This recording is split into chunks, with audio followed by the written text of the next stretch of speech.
Time now for the markets with Leighton. And Leighton, understand a rally is underway in grains? That's right. As we speak, as we produce the show, economist John Michael Riley will have some analysis of what's going on in a moment.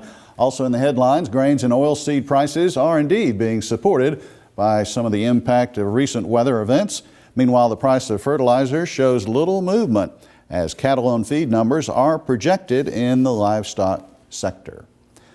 Weather concerns have been friendly to the grain trade this week. We focused on rice and wheat in a discussion on Thursday with extension economist John Michael Riley, and even touched on cotton as well.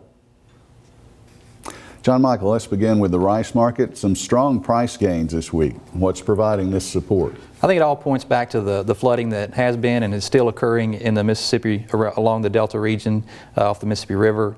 You look at that region accounts for approximately 60 to 70% of the rice production in the U.S. Arkansas with a big chunk of that, but Mississippi also and Louisiana has some rice production as well that is potentially is going to have some loss of supply as a result of the flooding.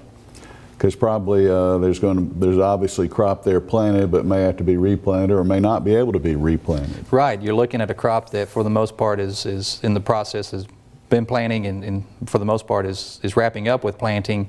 And although the crop does typically like to be underwater, it's not at this stage. The amount of water that's on these fields is going to have some detriment to the production of the rice crop. All right, changing gears here, winter wheat prices, they're soaring at the same time, seeing a rally. Let's talk a little bit about the factors at play there. Well, there is flooding occurring on some wheat fields in the state and the region. Those acres that are underwater are more than likely going to be lost because the wheat crop is at harvest stage right now in the state. But I think the market's primarily looking at the southern plains that's in a really tight drought situation from Texas Panhandle all the way up through Kansas. And that to me is probably going to shape the wheat market more as opposed to the flooding in the Delta region because it's such a small component of the wheat crop from a domestic or from a national standpoint. As we were saying, this region very important as far as rice production, not as important when it comes to winter wheat. That's correct. All right, finally let's touch upon cotton just a moment. I saw this morning export sales data was in, some cancellation as far as foreign sales going on. How's this market looking right now? I mean, it's at the point right now where there's still a really tight supply. Prices have supported that fundamental concept in the market, and what we're seeing now is where does this price point where people finally throw their hands in the air and say enough's enough. And I think that's going to be one of the clinchers for cotton is demand and how that demand will hold up as these prices continue to stay at these very high levels. Whether you're planting late or replanting, fertilizer is certainly a key input cost. DTN is reporting this week that in some parts of the country, fertilizer prices are showing little movement. Meanwhile, analysts say continued weather delays could also affect supplies of fertilizer later in the season as farmers switch from anhydrous to other forms of nitrogen, especially up in the northern Corn Belt. Well, turning to trees, another crop, a new report from a USDA agency says that a decline in forest acres is underway.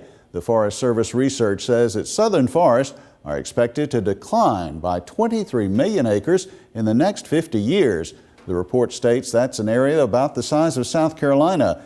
The acreage reduction is expected to be the result of urbanization, the use of trees for bioenergy, weather patterns, and invasive species. A brief pause in the markets now for the trivia quiz, and here is the question for this week. What is the most widely planted species of cotton? Is the answer upland or could it be Pima? You decide. We'll tell you which is right in a couple of minutes. We are producing this program about a day ahead of the Friday, May 20th Cattle on Feed update. Allendale Incorporated says that it expects the USDA to show bigger total on feed and placements against smaller marketings. The total number of cattle on feed as of May 1st is 105% of a year ago, according to the private firm's estimate. Well, there was a great break in feed prices up until midweek when the current rally that we discussed earlier in the segment began. Analyst Tom Fitzenmeyer thinks the potential does exist for some tight supplies, and it's time for those in the livestock sector to take care of feed needs before prices escalate any further.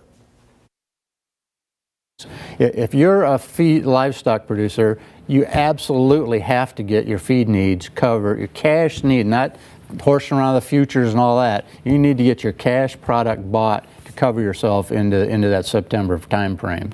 We've had a good price break to get that done, and the basis is going to tighten up for you, so that you're going to have a tough time getting anybody to part with it at very good prices, but you need to get it covered. Additional funding has been set aside to support U.S. beef exports to South Korea. The website meetingplace.com says the USDA awarded an additional $1 million to the U.S. Meat Export Federation. The Federation reportedly will use that money to augment ongoing beef promotion efforts in South Korea. Meanwhile, the USMEF also has announced a 5-year, $10 million project to develop the market for U.S. beef in Korea. Well, let's see how you did with our trivia quiz this week, a quiz with only 2 choices for the answer. A is correct. Upland cotton is the most widely planted species.